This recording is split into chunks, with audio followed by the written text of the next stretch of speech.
back again. Remember, we're reading Toys Go Out. It's a really good story so far. It's written by Emily Jenkins. We just finished chapter 1 where the 3 friends, Lumpy, the buffalo, and Stingray, the stingray, and Plastic, they went to school in the backpack. Remember? With the little girl, and she took them there for show and tell. Chapter 2, the title is The Serious Problem of Plasticness. Ready? Here we go. The room with the high bed and the fluffy pillows has bookshelves. Plastic never paid much attention to them before, but now she thinks they are interesting. Most of the shelves hold storybooks, but the bottom one has school books on it. Books about animals, the meanings of words, the size of oceans, and the ways of plants. When you've been to school like I have, says Stingray, interrupting one evening as Plastic is looking curiously at the shelves.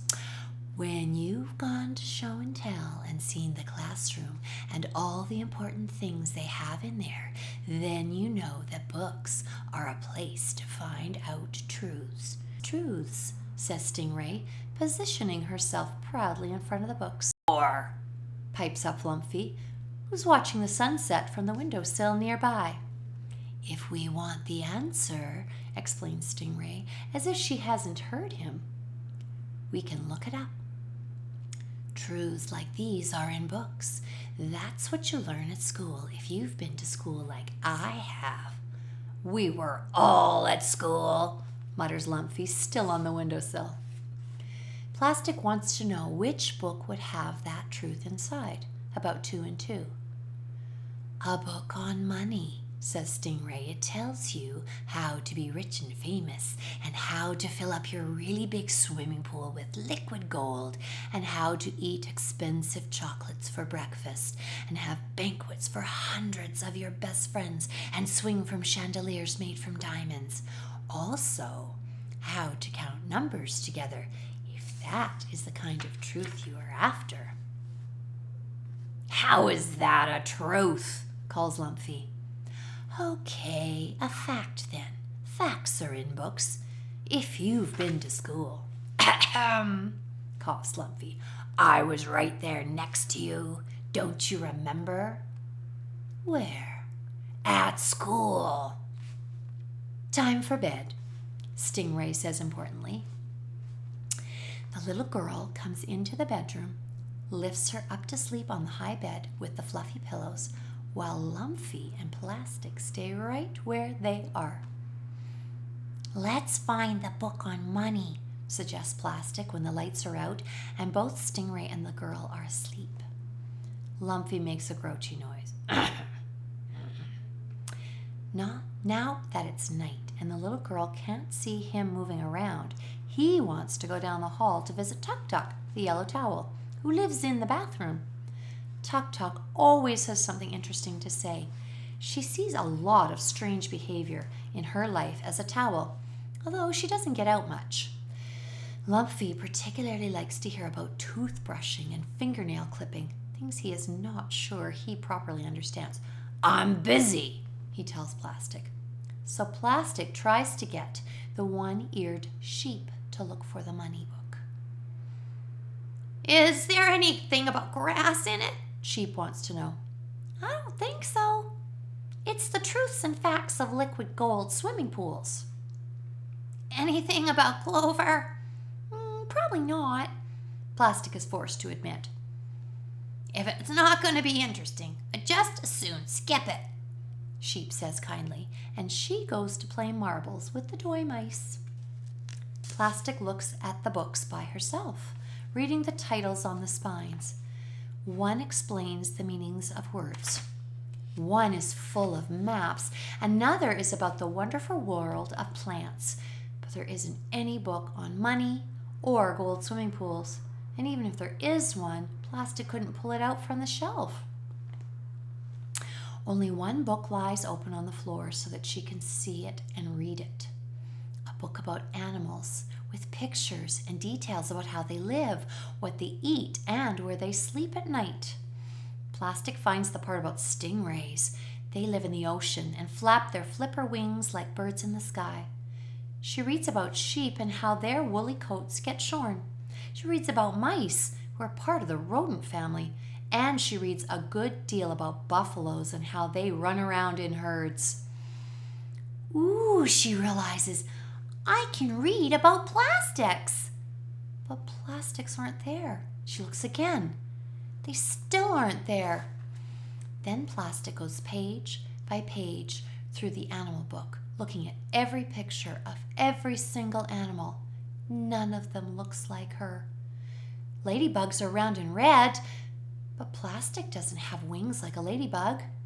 Turtles are round when their legs are inside their shells, but Plastic does not have a hard shell or any kind of shell at all. Hedgehogs are round when they curl themselves in balls, but Plastic is not spiny like a hedgehog. People say foxes are red, but really they are much more orange, and anyway, Plastic knows she's not a fox. She's not even sure she has a nose. Where are the plastics? She wonders, and calls the toy mice over to help her pull out the book on the meanings of words. The mice skitter off as soon as they are done, leaving Plastic alone with the book. It is called a dictionary.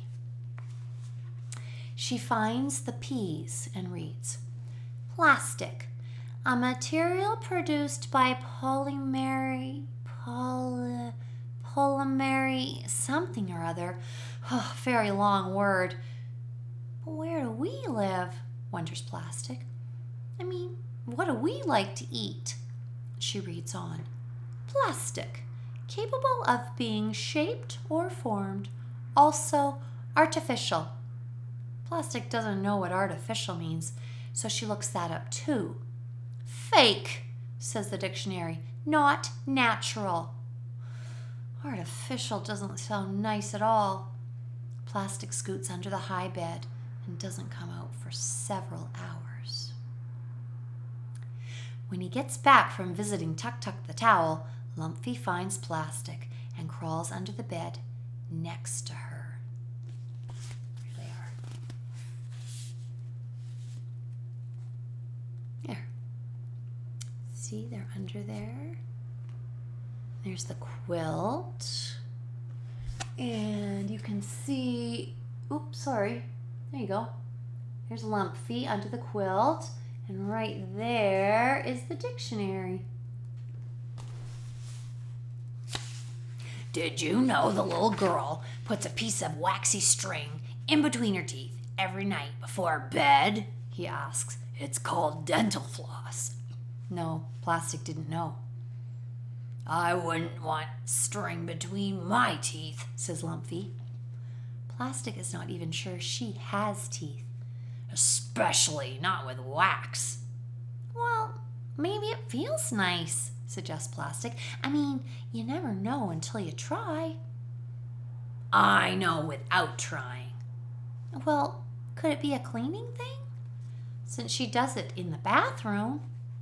Nah, says Lumpy. What could you clean with a piece of string? Plastic doesn't know.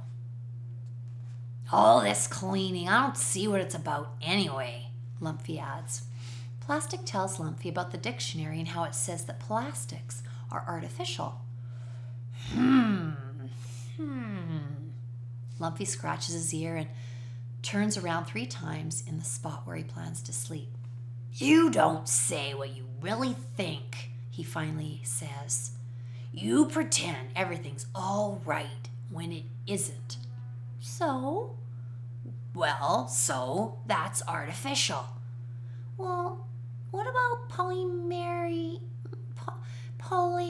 something or other? Lumpy curls himself into a ball. It's too late to discuss big words, and he closes his eyes.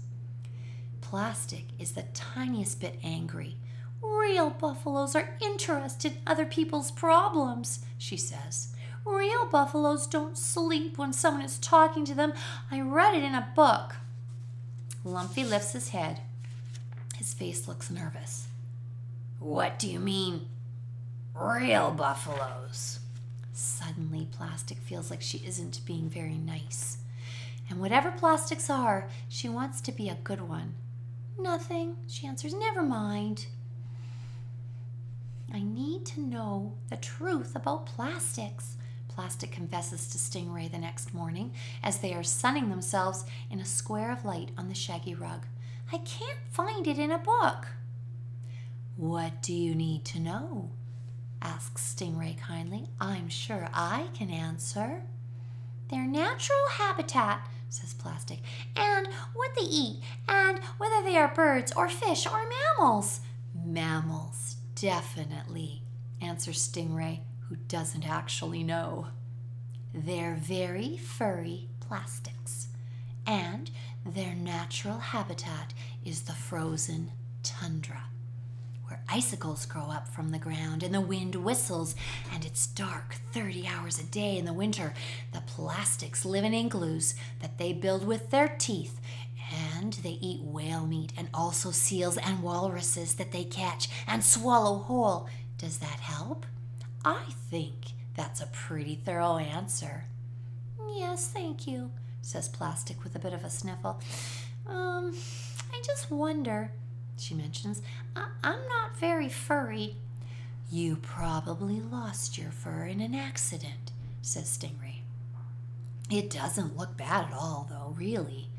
Plastic tries to remember a fur-losing accident, but it must have slipped her mind.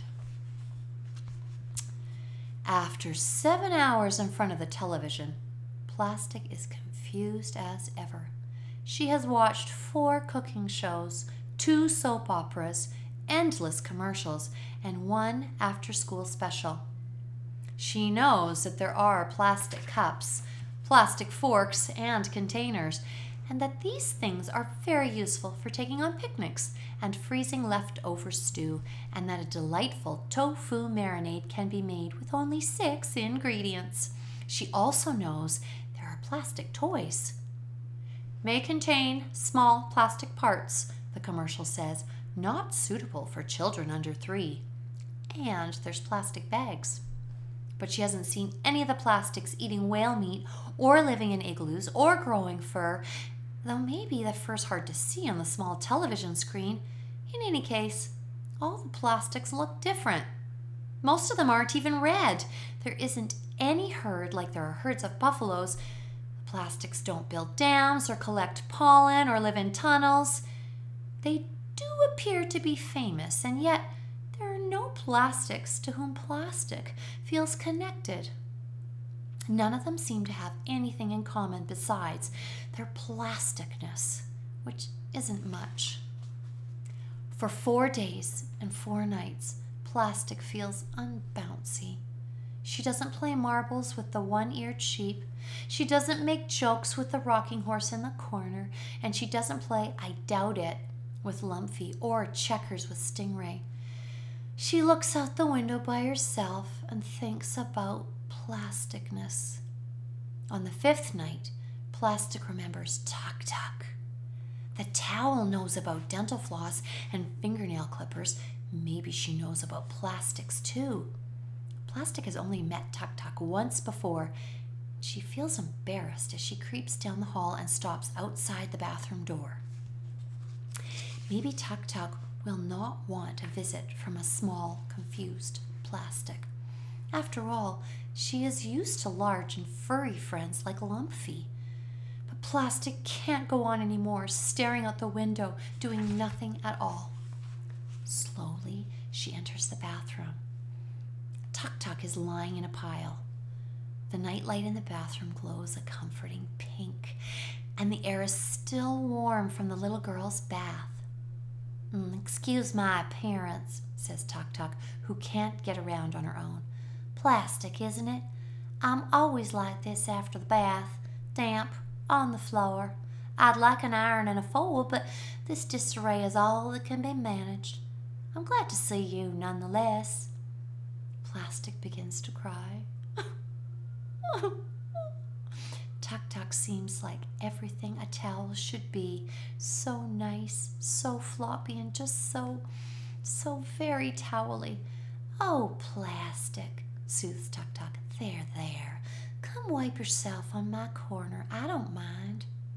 Plastic has a good long cry and feels a little better. I'm a rotten plastic, she sniffs to Tuk-Tuk. I've lost my fur. I don't know my habitat or my eating habits or whether I build a nest or run in a herd. I'm not even sure I like what plastics are anyway. A big tear rolls onto the bathroom tile and she begins mumbling about fake and artificial and something or other. Oh, my dear, comforts Tuk-Tuk. You're upset about nothing. It's not nothing. It's plasticness. Listen, I have something to tell you. You do? It's important. Are you ready? Plastic thinks she is. You are not a plastic. I'm not?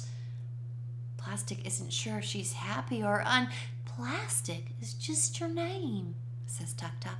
It's obvious to anyone who knows anything precisely what you are. It is? Of course.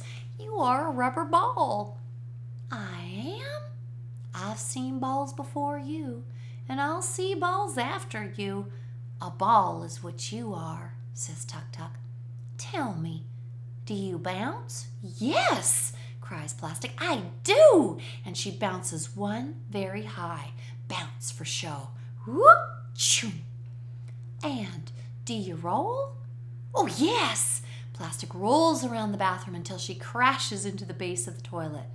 And have you got front legs and back legs? Not exactly, says Plastic, who most certainly doesn't have any. And no fur whatsoever?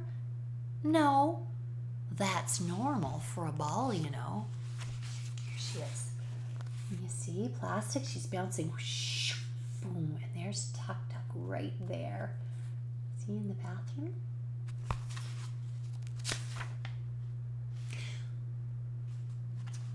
What about how I don't have very much nose? You mean how you don't have any nose? Yes, says Plastic. Well, that's normal too, explains Tuk-Tuk. Oh, Plastic feels relieved. I have been around a long time, says Tuk-Tuk, and I have never seen a ball with fur or legs or a nose.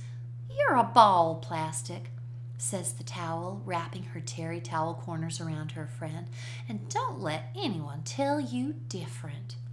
I'm a ball, cries Plastic. A ball, a ball, a ball.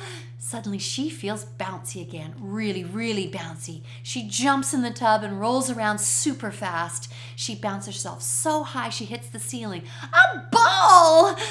Enough now. I need a rest, says Tuk-Tuk. All right. Plastic stops bouncing for a second and gives the towel a kiss. Mwah! Then she goes rolling, bouncing, rolling, bouncing, bounce, bounce, bouncing, bouncing down the hall to the bedroom. That is the end of chapter 2. Oh, wasn't that great? I was so excited to find out that Plastic's a ball. She sounds like she's happy now that she knows. Well, I loved that chapter. I'm going to see you soon. Be back, and I'll read you chapter 3. See you soon. Bye.